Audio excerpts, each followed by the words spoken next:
Sometimes people with autism are very sensitive to loud noises or smells or certain types of foods. Does that happen to you?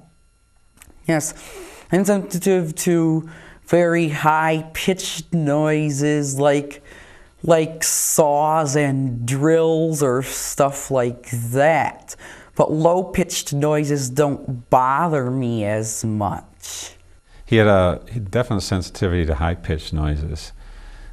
And he'd always hear stuff first. You know, what's that? And what are you talking about? You know, and then about a couple minutes later, we'd hear like a siren or something. You know, and oh, that's what it was. You know, certain loud noises really upset him. He's very afraid of our vacuum cleaner at home. I have to always tell him when I'm about to turn it on, and he will always go to a different part of the house and shut doors and things so he can't hear it. He also had lots of trouble with fire alarms in schools, and when someone was doing something like a construction project using a table saw or any of those types of equipment in school, he would have to be led around to a different place. Well, we noticed when Meg was a baby that whenever we'd go to a family reunion, the noise and all of the people milling around seemed to be real upsetting to her. And she would begin crying at that reunion or that holiday gathering and not calm down, sometimes not stop crying for 2 to 3 days afterwards. And about smells, I'm very sensitive to things that we normally consider bad smells, especially smells of household cleaning substances like ammonia or chlorine bleach and stuff like that. I don't like those. I also don't like the smell of diesel fuel. She also had difficulty with baby food. If it had a texture or its smell, she couldn't keep it down. She was very frightened of things like the vacuum cleaner, the blender, dogs barking.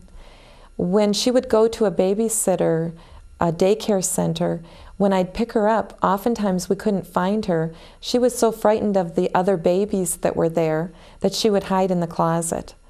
And I think that the babies and animals, dogs and so on, are unpredictable, move around, make noise. And so she was really terrified. But I do like the smell of things like foods that I like restaurant smell, like pizza or hamburgers or stuff like that.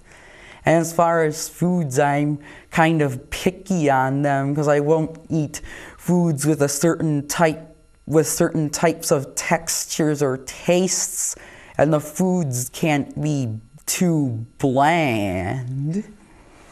Like most autistic people, I have problems with my senses. Some loud noises are very stressful for me, especially things like gunshots, loud motors, and chainsaws. My mom took me through a drive-in car wash once when I was in grade school, and I was terrified. The brushes sound to me like the sound of machine gun fire. Well, it feels like my ear is vibrating, and it just doesn't feel good. It's like my ear is just vibrating and it won't stop when that happens.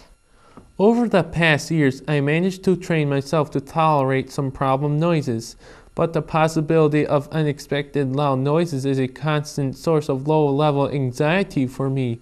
And he's also managed to, as he said, train himself. Some kind of mental conditioning that he's done for himself has enabled him to tolerate noises better than he used to. It is also painful for me to look at other people's faces. Other people's mouths and eyes are especially hard for me to look at.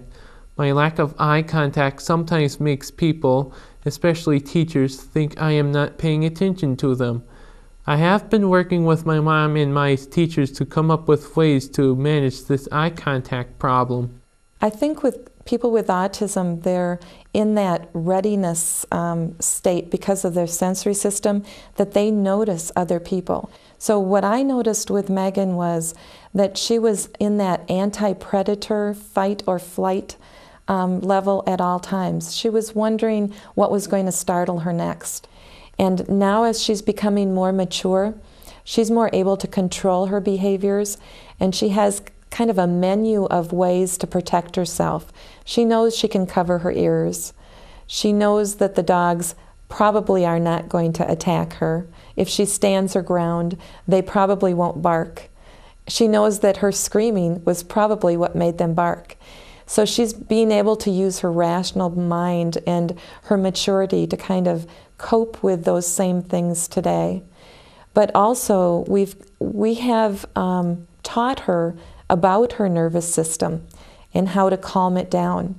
So she has what we call a sensory diet with her at all times. On her school Trapper Keeper, she has a small bag velcroed to it with a balloon that's been filled with flour that we call a koosh ball. She has a brush. She has a large rubber band that she can use to pull on to kind of let off some tension. She knows to get a drink. Lemon candies seem to be calming for her, so she'll use a lemon candy to calm herself down. So now whenever she gets nervous, she will independently use these things. But it took about 5 years to teach her to use them and to teach her how to regulate her own nervous system. We've learned so much from occupational therapists that specialize in the area of sensory integration dysfunction.